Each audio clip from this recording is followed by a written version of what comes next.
It's unsettling, the amount of hurt one human will inflict on another. It's unsettling that the things you want, the things you take from someone, will hurt people. Sometimes hurt them to such a degree that the hurt will last a lifetime. Neil Gaiman was someone I liked a lot. I liked his stories. I liked the way he carried himself in public spaces. I liked him as a person. And then the allegations came out of him assaulting 9 women. And I found it hard to believe that someone like Neil Gaiman was capable of doing something so terrible. Neil Gaiman was polite. He was soft spoken. He was nice. How the hell is someone so nice capable of committing something so disturbing? I've loved Neil Gaiman's work for the longest time. Absolutely loved Sandman. I loved his short stories, the ones he wrote for children. I love Books of Magic. I love Marvel's 1602. I love American Gods. I love almost every word the man has written. And now I'm beginning to wonder if I should still continue to love the stuff he created. Should I separate the art from the artist? Should I just like his works for what they are? Ignore the horrible person he turned out to be? Or perhaps I should burn every Neil Gaiman book I've owned. I don't know. I don't want to destroy things I own. They are as much a part of me as they are their creators. I've integrated them into my life, built a life around them. I have fond memories of them, and I don't want to give up a part of my life just because someone else turned out to be an asshole. It feels wrong. It feels slightly unsettling keeping all the works with me, but I can't part with them either. So I'm going to ignore everything Gaiman has done when I'm talking about this show, this Sandman show, because I really like the show. I hope that's something you can do as well. Separate the art from the artist and just enjoy the series for what it is.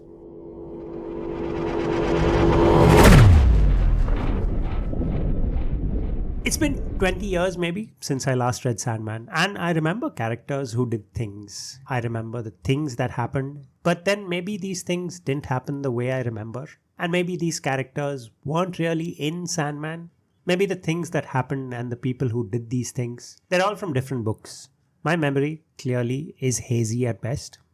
I may not remember things, but I remember liking what I read quite a bit. Now I want to go back and read the Sandman comics again, and I will. After the video is uploaded, I'll go find my books and I'll read the comics. I'm sure I'll have a good time. One of the things I've forgotten is Nada's story. In the books, I remember her being imprisoned in hell, but I've forgotten how she got out. I've forgotten what happened to her after she got out. And we get to see Nada's story in the TV show. We get to see how she's trapped in hell. We get to see how she's escaped. And we get to see what happens to her after she leaves hell. It's silly that Dream banishes her for 10,000 years just because she rejected his advances. I understand that the story needs her to be banished.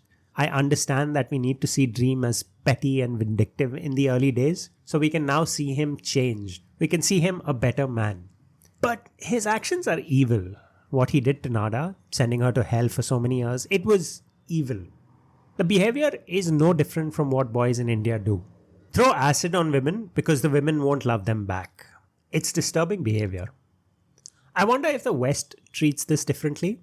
Men, rather violently, hitting back at women who reject them. I wonder if it's not such a big deal because clearly this isn't a practice that you see in the West. Dream, for all he did to Nada, was an evil god. The Endless care very little for human lives.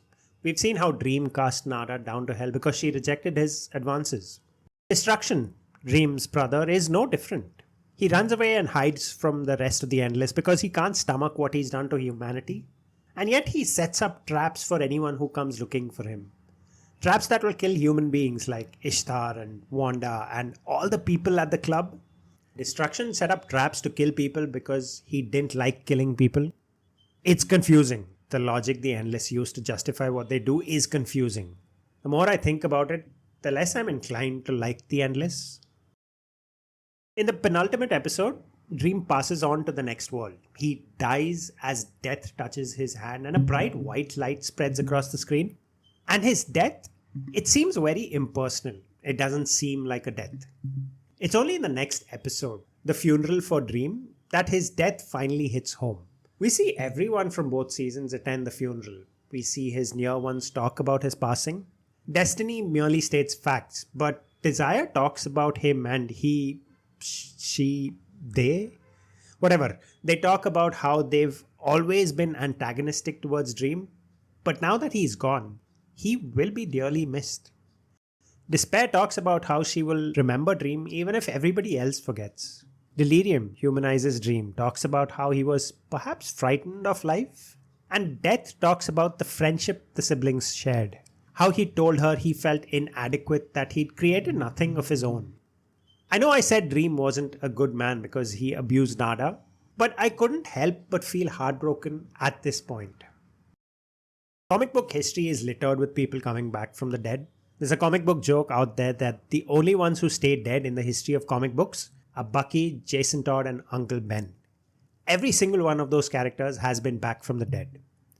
Fiddler's Green is sort of the answer to this problem with comic book resurrections. Lyda Hall, acting on behalf of the Furies, attacks the Dreaming. She kills Fiddler's Green. There's a fight. The Dream Lord is killed. A new Dream Lord is brought into play. And this new Dream Lord, he brings back Fiddler's Green. The very first question Fiddler's Green asks the new Dream Lord is, "What exactly are you doing?" Fiddler's Green explains to the Dream Lord that his death must not be reversed. If reversed, his death, his life, will have no meaning at all. And I think this is good advice for all comic book writers. Resurrecting characters only dilutes what you've already written. Jacob Anderson was impressive as Grey Worm in the Game of Thrones. He seemed like a formidable warrior who would put you down, and I liked him there. Him playing the son of Morpheus, him being the new Dream Lord, that just didn't sit right with me. I don't know why I like Tom Sturges as the Dream Lord. I don't know what it is about him that made me believe he was the Lord of Dream. Jacob Anderson does not look or talk like the Lord of Dreams. He doesn't feel melancholic enough. He doesn't seem ethereal. He doesn't walk ethereal. He doesn't feel ancient. He sounds too much like a human being. Tom Sturges actually sounds like a Dream Lord. Not that I know what a Dream Lord would sound like, but he sounds like the Lord of Dreams. The Sandman is a complex work of fiction built around a set of books that are even more complex. To talk about everything going on in the show would take up a significant amount of time. Perhaps in the future I will talk about another aspect of the show. But for now, that's all I have to say about it. How did you like Sandman? Did you like it? Did you dislike it? Let me know, and I will see you next time. Bye-bye.